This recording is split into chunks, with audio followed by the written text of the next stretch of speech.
Assalamualaikum warahmatullahi wabarakatuh. Perkenalkan, nama saya Diana Agustiani dengan NIM 2503010204142. Mohon izin Ibu Bunga Anissa Hararet. Pada kesempatan kali ini saya akan menyampaikan presentasi mengenai analisis laporan keuangan. Pada kesempatan kali ini, materi yang akan saya sampaikan mengenai pengertian dan tujuan analisis laporan keuangan pokok dan komponennya. Selanjutnya, pihak-pihak pengguna laporan keuangan dan analisis laporan keuangan dan bagaimana cara menganalisis laporan keuangan tersebut. Yang pertama ada pengertian dan tujuan analisis laporan keuangan. Analisis laporan keuangan adalah aktivitas yang dilakukan untuk mengidentifikasi, menilai, mengolah, hingga membandingkan informasi yang terdapat dalam sebuah laporan keuangan perusahaan.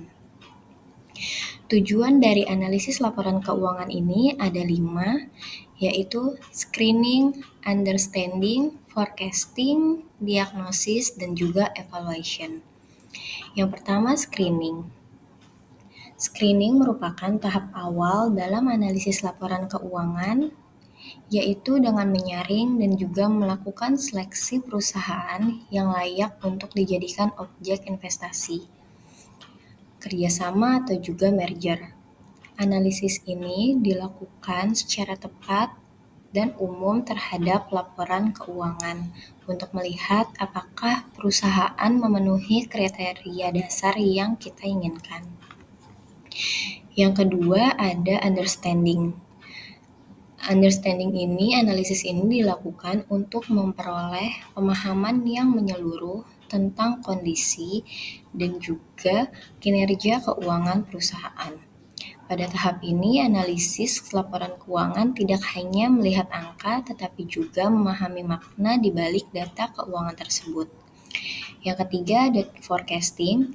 Analisis ini digunakan untuk meramalkan kondisi keuangan perusahaan di masa yang akan datang berdasarkan data keuangan masa lalu dan juga saat ini. Analisis ini sangat penting bagi investor dan manajemen dalam merencanakan strategi bisnis di masa depan. Yang keempat ada diagnosis. Analisis ini dimaksudkan untuk melihat kemungkinan adanya masalah-masalah yang terjadi baik dalam manajemen operasi, keuangan, ataupun masalah lainnya. Yang kelima ada evaluation. Analisis dilakukan untuk menilai prestasi manajemen, operasional, efisiensi dalam mengelola sumber daya yang dimiliki. Analisis ini juga digunakan sebagai alat evaluasi atas kebijakan yang telah dijalankan. Selanjutnya, laporan keuangan pokok dan komponen. Laporan keuangan pokok terdiri dari neraca, laporan laba rugi, laporan perubahan ekuitas, laporan arus kas, dan juga catatan atas laporan keuangan. Neraca merupakan laporan yang menunjukkan posisi keuangan perusahaan pada suatu waktu tertentu. Neraca terdiri dari aset, kewajiban, dan juga modal. Aset terdiri dari aset lancar seperti kas, bank, piutang usaha, persediaan, beban dibayar di muka. Aset tidak lancar seperti tanah, bangunan, mesin, kendaraan, dan akumulasi penyusutan. Yang kedua ada kewajiban. Kewajiban terdiri dari utang jangka pendek seperti utang usaha, utang gaji, dan juga utang jangka panjang, utang bank jangka panjang, dan juga obligasi. Yang ketiga ada modal seperti modal pemilik atau saham, laba ditahan, dan juga tambahan modal. Yang kedua ada laporan laba rugi.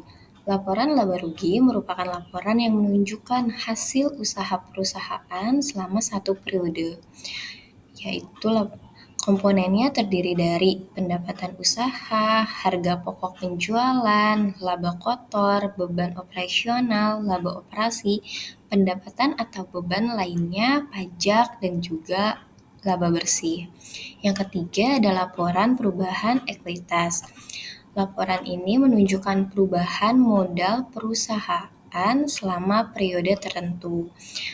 Komponennya terdiri dari modal awal, tambahan investasi pemilik, laba rugi bersih periode yang bersangkutan, pref atau dividen, dan juga modal akhir. Yang keempat ada laporan arus kas. Laporan arus kas merupakan laporan yang menunjukkan penerimaan dan juga pengeluaran kas selama satu periode. Laporan arus kas terbagi menjadi 3. Yang pertama, arus kas dari aktivitas operasi. Ini terdiri dari penerimaan dari penjualan dan juga pembayaran beban. Yang kedua, arus kas dari aktivitas investasi atau investing. Ini terdiri dari pembelian atau juga penjualan aset tetap. Yang ketiga, arus kas dari aktivitas pendanaan. Ini terdiri dari penambahan modal, pembayaran utang, dan juga pembayaran dividen. Yang kelima ada catatan atas laporan keuangan atau biasa kita sebutnya CALK. Ini merupakan laporan yang berisi penjelasan rinci atas angka-angka dalam laporan keuangan. Biasanya isinya terdiri dari kebijakan akuntansi perusahaan, rincian akun tertentu, informasi tambahan penting, dan juga penjelasan atas risiko usaha. Siapa saja sih pihak-pihak pengguna laporan keuangan? Para pengguna laporan keuangan ini menggunakan laporan keuangan untuk memenuhi beberapa kebutuhan informasi yang berbeda-beda. Para pihak penggunanya yaitu ada pemilik perusahaan, manajer atau pimpinan perusahaan, investor, kreditur, karyawan, akuntansi publik, pemerintah, akademisi, dan juga peneliti.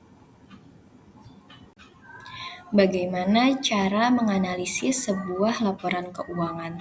Cara menganalisis laporan keuangan dilakukan dengan mengumpulkan laporan keuangan yang sebelumnya sudah kita bahas, baik pokok maupun komponennya. Selanjutnya dilakukan perbandingan, menghitung rasio, menganalisis tren, menginterpretasi hasilnya untuk kemudian dibuatkan kesimpulan ataupun rekomendasi.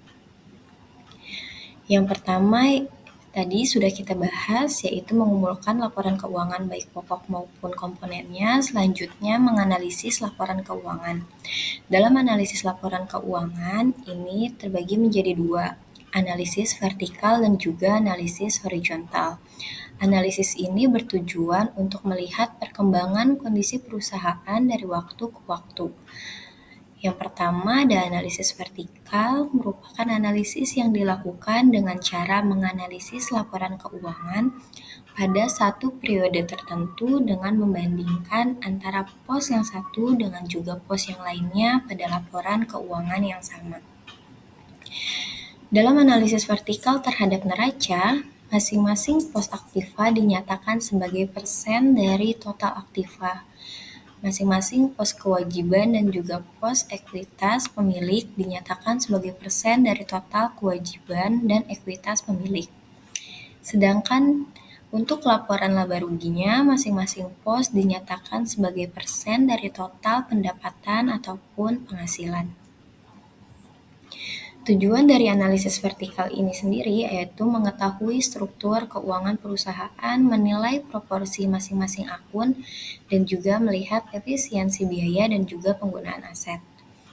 Untuk analisis horizontal merupakan analisis laporan keuangan yang dilakukan dengan cara membandingkan data keuangan antar 2 periode atau lebih untuk melihat perubahan seperti kenaikan atau penurunan dari waktu ke waktu. Tujuan dari analisis horizontal itu sendiri yaitu mengetahui perkembangan kinerja keuangan perusahaan dari waktu ke waktu, menilai tren pertumbuhan atau penurunan perusahaan, dan juga mengukur stabilitas keuangan perusahaan. Langkah selanjutnya yaitu menghitung rasio keuangan. Rasio keuangan digunakan untuk menilai kinerja perusahaan dari berbagai aspek, seperti rasio likuiditas, rasio solvabilitas, dan juga rasio profitabilitas. Yang pertama ada rasio likuiditas, merupakan jenis rasio keuangan yang mengukur kemampuan perusahaan memenuhi kewajiban finansialnya dalam jangka pendek. Rasio likuiditas terbagi menjadi 3 jenis. Yang pertama ada rasio lancar yang mengukur kemampuan perusahaan dalam membayar kewajiban jangka pendek atau utang yang segera jatuh tempo dengan aktiva lancar yang tersedia. Jadi, semakin besar perbandingan aktiva lancar dengan utang lancarnya, maka semakin tinggi juga kemampuan perusahaan untuk menutupi kewajiban jangka pendeknya. Rumus dari rasio lancar yaitu aktiva lancar dibagi hutang lancar dikali 100%. Yang kedua ada rasio cepat. Rasio ini menunjukkan kemampuan perusahaan dalam membayar kewajiban ataupun hutang lancar dengan aktiva lancar tanpa memperhitungkan nilai persediaan. Rasio ini menunjukkan kemampuan aktiva lancar yang paling liquid untuk menutupi utang lancar. Jadi semakin besar rasio ini maka semakin baik. Rumus dari rasio cepat yaitu kas ditambah efek ditambah piutang dibagi hutang lancar dikali 100%. Yang ketiga ada rasio kas. Rasio ini membandingkan antara kas dan juga aktiva lancar yang bisa segera menjadi uang kas dengan hutang lancar. Kas yang dimaksud adalah uang perusahaan yang disimpan di kantor dan juga di bank dalam bentuk rekening koran. Sedangkan harta setara kas adalah harta lancar yang dengan mudah dan cepat dapat diuangkan kembali. Rasio keuangan ini menunjukkan porsi jumlah kas plus setara kas dibandingkan dengan total aktiva lancar. Sehingga semakin besar rasionya maka akan semakin baik. Rasio kas itu rumusnya adalah kas plus efek dibagi hutang lancar. Rasio yang kedua ada rasio solvabilitas. Rasio ini menunjukkan untuk tingkat pengelolaan sumber dana dan juga kemampuan perusahaan dalam memenuhi kewajiban jangka pendeknya. Nah, rasio solvabilitas ini terbagi menjadi dua, yaitu rasio hutang terhadap aktiva untuk mengukur seberapa besar aktiva perusahaan dibiayai oleh hutang atau seberapa besar hutang perusahaan berpengaruh terhadap pengelola aktiva. Rasio ini menunjukkan sejauh mana hutang dapat ditutupi oleh aktiva. Sehingga semakin kecil rasionya maka akan semakin aman. Porsi hutang terhadap aktiva tetap harus lebih kecil. Rumus dari rasio utang terhadap aktiva adalah total hutang dibagi total aset. Yang kedua ada rasio hutang terhadap ekuitas. Ini menunjukkan hubungan antara jumlah hutang panjang dengan jumlah modal sendiri yang diberikan oleh pemilik perusahaan yang berguna untuk mengetahui jumlah dana yang disediakan kreditur dengan pemilik perusahaan. Bagi perusahaan, besarnya hutang tidak boleh melebihi modal sendiri agar beban tetapnya tidak terlalu tinggi. Semakin kecil porsi hutang terhadap modal, maka akan semakin aman. Rumus dari rasio hutang terhadap ekuitas yaitu total hutang dibanding dengan ekuitas. Rasio yang ketiga yaitu rasio profitabilitas. Rasio ini menunjukkan kemampuan perusahaan untuk menghasilkan keuntungan atau laba. Sehingga dengan rasio ini, perusahaan dapat mengetahui kelangsungan hidup perusahaan itu sendiri. Ada 6 ukuran yang dapat digunakan untuk mengukur rasio profitabilitas. Yang pertama yaitu margin laba kotor atau gross profit margin atau GPM, merupakan persentase dari setiap hasil sisa penjualan sesudah perusahaan membayar harga pokok penjualan. Sehingga rumus dari GPM adalah penjualan neto dikurang harga pokok penjualan dibagi penjualan neto dikali 100%. Yang kedua ada Margin laba bersih atau net profit margin atau NPM merupakan persentase dari setiap hasil sisa penjualan sesudah dikurangi semua biaya dan juga pengeluaran termasuk bunga dan pajak, sehingga rasio ini mengukur tingkat kemampuan perusahaan dalam mendapatkan laba bersih. Rumus dari NPM yaitu laba bersih setelah pajak dibagi penjualan neto dikali 100%. Yang ketiga ada operating income ratio. Ini mengukur kemampuan perusahaan dalam mendapatkan laba operasi sebelum bunga dan pajak dari penjualan. Rumus dari operating income ratio yaitu penjualan neto dikurang harga pokok penjualan dikurang laba sebelum pajak dan juga bunga dibagi penjualan neto dikali 100%. Yang keempat yaitu ada earning power of total investment, merupakan kemampuan perusahaan untuk mengelola modal yang dimiliki dan juga diinvestasikan dalam keseluruhan aktiva. Perhitungan ini sebagai acuan investor ataupun juga pemegang saham untuk mengukur tingkat keuntungan investasi yang akan ditanamkan dalam perusahaan tersebut. Rumus dari earning power of total investment yaitu laba sebelum pajak dan bunga dibagi jumlah aktiva dikali 100%. Selanjutnya ada return of investment atau ROI, itu menghitung kemampuan perusahaan dalam menghasilkan keuntungan yang digunakan untuk menutup investasi yang digunakan. Laba yang digunakan untuk mengukur rasio ini merupakan laba bersih setelah pajak, sehingga rumus dari ROI ini yaitu laba bersih setelah pajak dibagi jumlah aktiva dikali 100%. Yang keenam ada return of equity atau ROE, merupakan kemampuan perusahaan dalam mendapatkan laba bersih berdasarkan ekuitas. Rumus dari return on equity yaitu laba bersih setelah pajak dibagi jumlah equity dikali 100%. Nah, langkah selanjutnya adalah menganalisis laporan keuangan. Setelah kita tadi melakukan perbandingan analisis vertikal dan horizontal, lalu melakukan perhitungan rasio, kita dapat menganalisis tren untuk melihat arah perkembangan keuangan perusahaan selama beberapa tahun. Apakah keuangan perusahaan itu mengalami peningkatan, mengalami penurunan, ataupun cenderung stabil. Setelah kita menganalisis tren tersebut, kita dapat melakukan interpretasi hasil analisis. Kita jadi bisa tahu nih apakah kondisi keuangan perusahaan tersebut sehat, labanya meningkat atau menurun. Nah, setelah itu kita dapat melakukan kesimpulan ataupun juga rekomendasi